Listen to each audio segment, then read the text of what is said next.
The Sermon on the Mount warns us that the anxiety of tomorrow can kill the gratitude of today. Our culture, I think this because I work with a lot of young people and I hear it a lot amongst my friends, and I even see it in people like my parents' friends, that I just think our culture has become infected with anxiety. I mean, when we really sit down, don't you feel like the unknowns of the future paralyze us today? I mean, these questions that come out in chapter 6 of the Sermon on the Mount, what are we going to eat?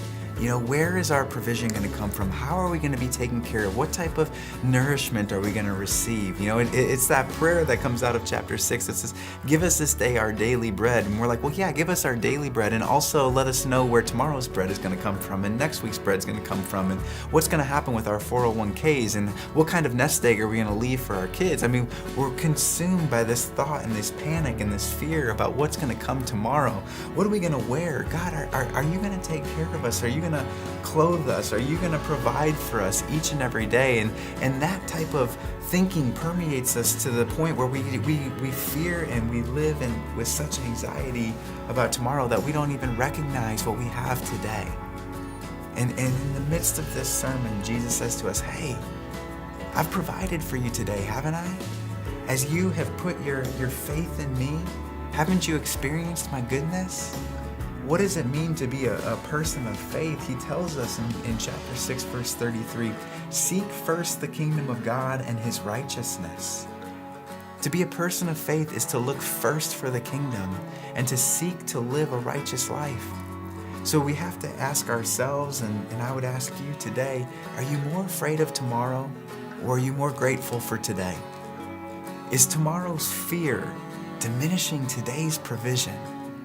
Because I know this to be true. I've seen it and I experienced it in my life, and I think this is what it means for us to be people of faith. Tomorrow is going to take care of itself, because tomorrow I'm going to wake up and you're going to wake up and we are going to seek first his kingdom and his righteousness. We're going to do the right things, and we're going to do them the right ways, and we're going to do them for the right reasons, and we're going to have the right motivation. We're going to seek first righteousness. And I know this, at the end of tomorrow, you and I are going to see that seeking him first will have provided us with all that we needed. When we seek first his kingdom and his righteousness, everything that we need is added to us. So we don't have to be anxious about tomorrow. We don't have to worry about tomorrow. Tomorrow we have to get up and seek first his righteousness. Tomorrow we get up and we seek first his kingdom. And everything we need is going to be provided. Because after all, he told us in the midst of this sermon, and he's still speaking it over us today, after all, aren't you and I of more value than the birds who are well fed and the flowers who are well adorned? I mean, when he takes care of the birds and the flowers, he says to us, he goes, look at those examples of my provision. Look at how good and gracious I am to my creation. Aren't you more valuable than birds and flowers? So don't worry about tomorrow. Instead, be grateful for today and seek first the kingdom and his righteousness, and trust that everything we need is going to be added.